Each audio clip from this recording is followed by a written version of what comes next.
Hi guys, and welcome again to Sage5.tv. If you're joining us for the first time, I'm FD for Sage5.tv. I'm your host today, and I'm trying to introduce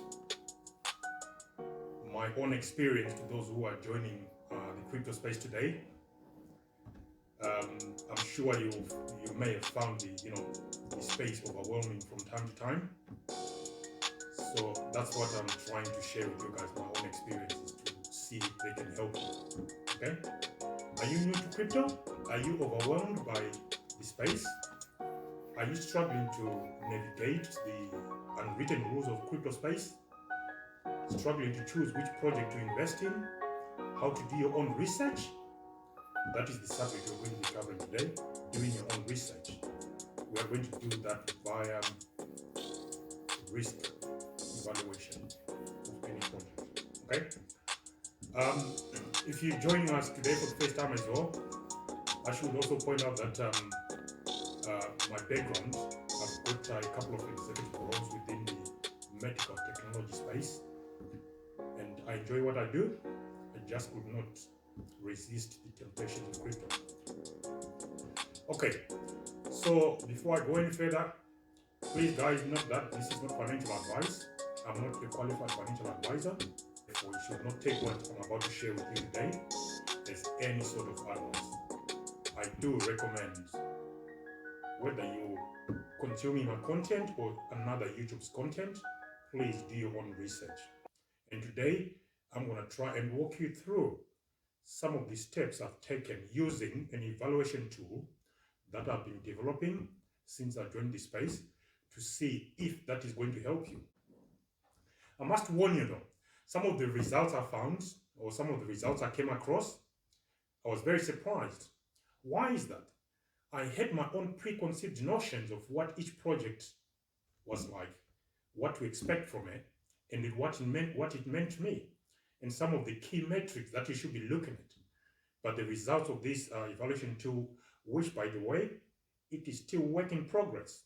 So please use this at your own risk. It's not a one size fits all. This is just a basic tool. I've got an advanced tool just going through testing at the moment and evaluating whether it's actually doing what it's supposed to do. But this basic one shouldn't take you long. It should take you between 10 to 15 minutes. You should have done your research. But granted, it might take you longer because you also need to be searching websites and so forth. Once you've searched all the information you need, populating the tool and getting the results and analyzing the results shouldn't take you between 10 to 15 minutes. But the hard work is behind the scenes, where you are gathering the data, researching each project, whether via its own website or consuming content on YouTube. That might amount to hours and hours of work. So please just bear that in mind, okay? And this tool is just to highlight my own experience. It's not there to tell you how to do things, okay? Even after watching this tool about doing your own research, I am also asking you to do your own research on how to do your own research, if that makes sense, okay? Okay, so as a recap from my last video, I did introduce the risk evaluation tool that I wanted to share with anyone who is new or anyone who is finding difficulties in navigating the crypto space, okay? And if you remember, I identified metrics that I thought were important for a newbie, okay? If you are an advanced user or advanced investor or someone who's been within the space for a long time, you may find some of the information I'm sharing with you in my last videos as well as this one to be very basic. That's what it's meant to be. This is a basic evaluation tool using risk management to look at the projects before you splash your cash on any of them, okay? So the following are the 13 metrics that I identified that we need to consider, and I call them elements, okay? So the first element you need to consider is whether the project is decentralized, okay, or decentralized enough, okay? The next one is security. How secure is the blockchain or the network, okay? The third one is scale. Does the network or the blockchain scale, okay? The next one was interoperability. Okay? Does the network work across its own boundaries, reaching out to other blockchains to exchange value, transfer value, to communicate, and using the messages that have been communicated to it, or vice versa? Okay? The fifth element is a project team. Are the project team anonymous, or are they well documented and within the public space? That is very important. Okay. Sixth is social media presence via Twitter. Seventh, Discord. Okay, that's another element, social media element as well. Next one, how old is the project? When was it conceived? When was it launched? That is still very important. Okay. Number 9, does the project or the blockchain have any use cases? Okay. Number 10, how many tokens were issued at token generation event? This is right at the beginning. How many tokens were generated and issued, and whether there is a vesting schedule. Okay. Number 11, how many tokens are in circulation? Okay. Number 12, what is the maximum limit of all tokens to be issued? Okay. Number 13, insiders, the investors, seed investors, the development team, and advisors. Okay. What is the percentage of holdings that group of people have? Okay, those are things to consider. And I also covered the scales. Okay, how I allocate scores. Okay, from 1 to 10, and how I portion each of those scales to any of these elements. Okay, so that is quite important to note. Also, whilst you're down there, don't forget to click like and subscribe, as well as smashing that notification bell in case you don't want to miss a follow-up video. I've got a couple of videos that are coming after this one. They will blow your mind. I was blown away as well, so I'm sure they will blow your mind. Okay, so let's get started. The 10 projects I touched on last time that I consider to be worthy of a new investor who's just coming with the space were Bitcoin, Ethereum, Polkadot, Cosmos, Cardano, Avalanche, Elrond, and Algorand. Okay, Algorand. Okay, those are the projects I thought it's worth being exposed to when you are new. Okay, because you're actually being exposed to what happens, not just Bitcoin and Ethereum, but the wider space. These are not a comprehensive list. Okay, because what I normally do is, if I go to Gecko or CoinMarketCap, I look at the top 100 first. Okay, then I come down to 50, then I come down to 20. Okay, and then I might consider between 10 and 20. That's how I look at these things. But it's always worth broadening your scope when you're looking at which assets to invest in. Okay, but always remember, guys, this is not financial advice. Anything within this space, from Bitcoin all the way to the last coin or token, it can go to zero. Okay, so be aware of that. Okay, anyway, so the first project I looked at today using this risk evaluation tool is Cosmos Atom.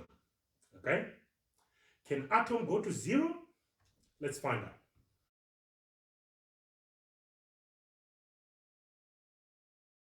Okay, so here we'll go one by one, the 13 elements that we are going to evaluate as Atom against. We are evaluating risk, as far as Atom is concerned, in line with these 13 elements we're talking about. Okay, so decentralization. How decentralized is Atom? Which is, Atom the coin and Cosmos the project. Okay, how decentralized is Cosmos? Okay, the research I did, which was very basic, I came across a statement saying Atom has got 125 validators with a forecast of 300 in the future. Okay, on the tool is saying for that you give 2.5%, which is 25% of the total. Okay,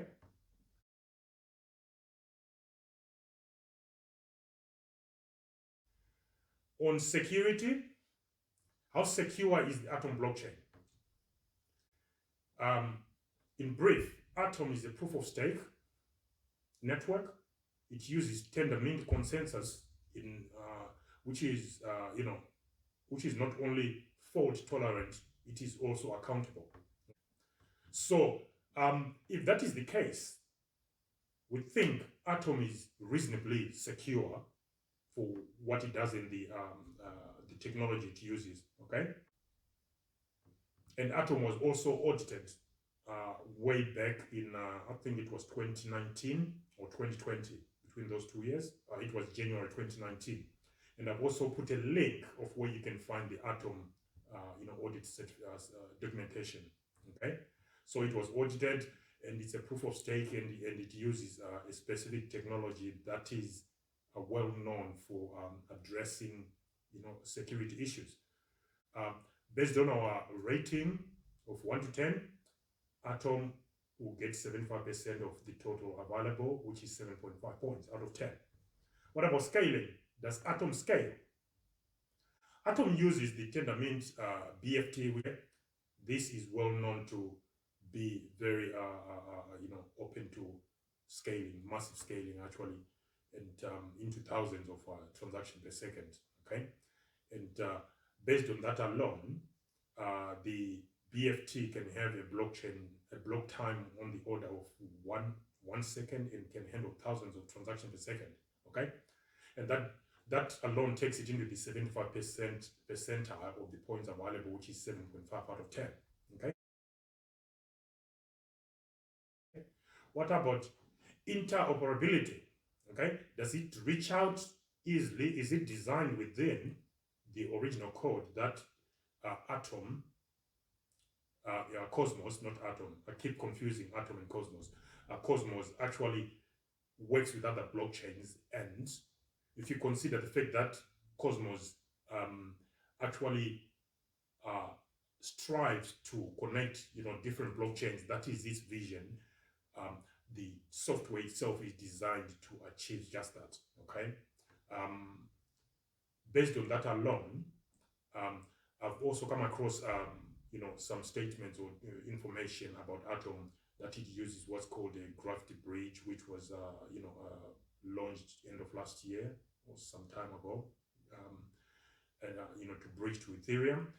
It also uses open source tools like Tendermint, Cosmos SDK, and so forth. Okay, so that alone actually makes Cosmos ready for interoperability. We think it can interoperate, it can link, it can go beyond its own boundaries and communicate with other blockchains and share information, and uses whatever information Cosmos gets. Okay. Next one is project team.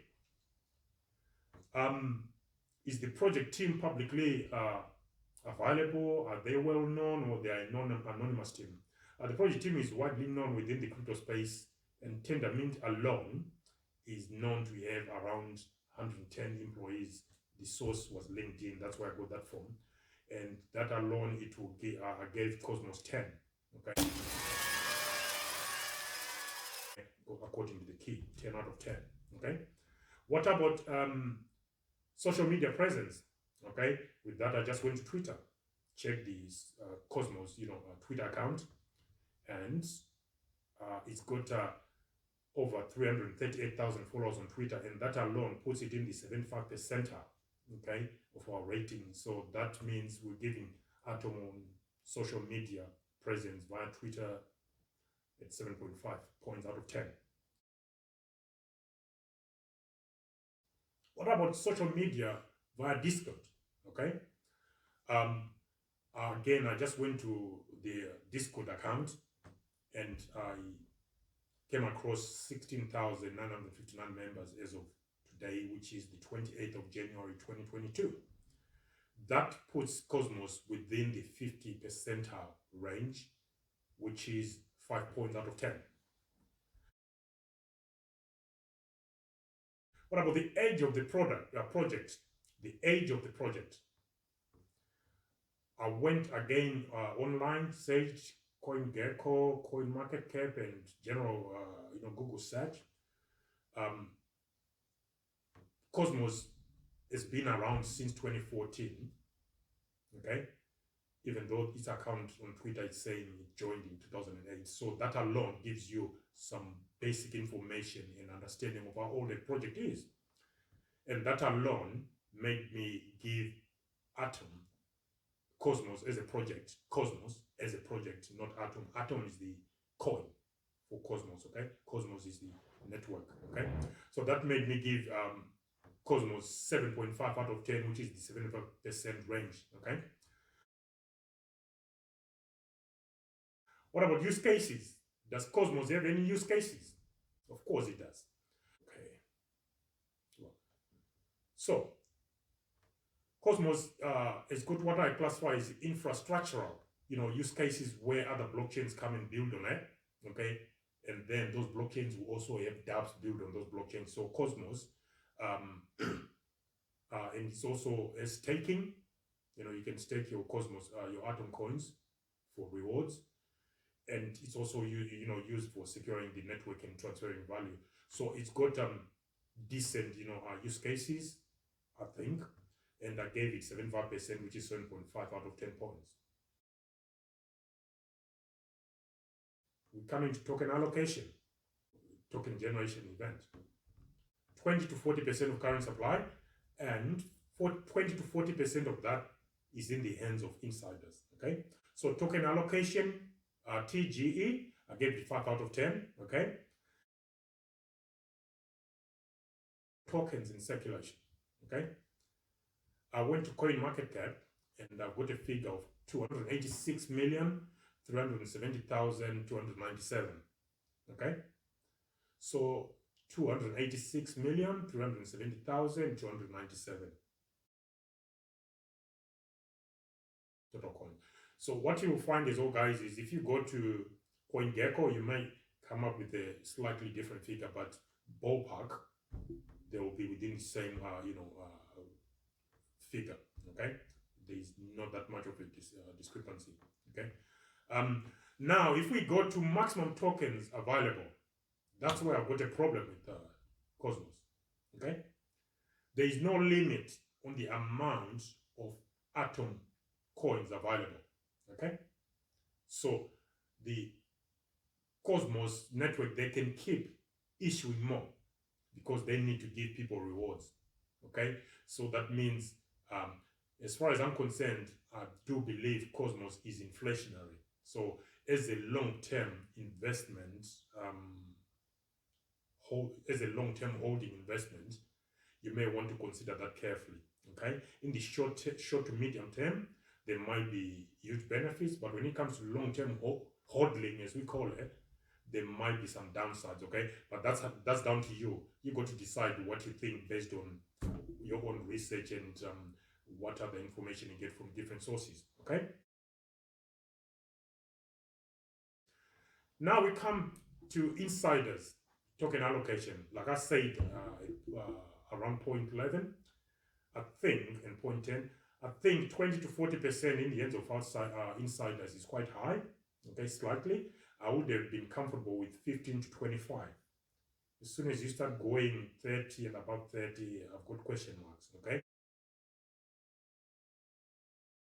so that again, and the other thing, you don't know how many of the new tokens they are issuing are going to insiders as well. Okay, so that's something you need to consider. Okay, so this was Cosmos. Okay, I've completed the 13 points. This was Cosmos. Okay, and this was the summary for Cosmos. Okay, so the summary for Cosmos, out of 130 maximum points available across the 13 elements that we evaluated against, Cosmos gave me a total of 75. Okay, that was a surprise for me. Okay, now let me try and put this into perspective. Here is the scale we're using to rank whether something is worth investing into or not. Okay, 0 to 64 out of 130 points, it's a no-go. Okay, if you want to go in, you're taking massive risk. Okay, then 65 to 89 out of 130 points, it could go to 0. Okay, and Cosmos is within that range. Granted, I did say at the beginning of the video, any of this project will go to zero from Bitcoin all the way to the bottom, okay? It can go to zero, but this, at this current point in time, I was surprised by that, okay? But that's what I was looking for. I want something that takes sentiment and subjectivity out of this and introduce some objectivity. It's objective within the confines I gave the tool, okay? Because I designed the tool. It will need tweaking, okay? Even when you are adopted, you may need to tweak certain things, but don't, I would urge you not to do wholesale changes, otherwise it will lose its, credibility to a certain extent, okay? But Cosmos showed me why, because towards the end of last year, I had a small bag in Cosmos, and I sold it at, I think I did 3 or 4x, and I cashed out, the whole bag, and it made quite some good returns. Okay, it's still one of the best performing within my portfolio, but I'm completely out of that. And when I saw that, I thought, okay, I may have made that decision last year based on other things, but this is different. Okay, so this just goes to show you that when you put sentiments to one side, how you feel, your emotions, and just apply facts or what you consider facts within the confines of this evaluation tool, you will get surprises. But that's what you want, that's what you're looking for. Okay, so that was Cosmos for you. So based on that alone, do you guys think Cosmos is worth investing in? Do you think it's too risky? Comments down below. Okay, tell me what you think. Are you going to invest in Cosmos, and how much of your portfolio is going into Cosmos? Okay, whilst you're down there, guys, don't forget to click like and subscribe, and then smash that notification bell. Okay, guys, thank you very much. Bye.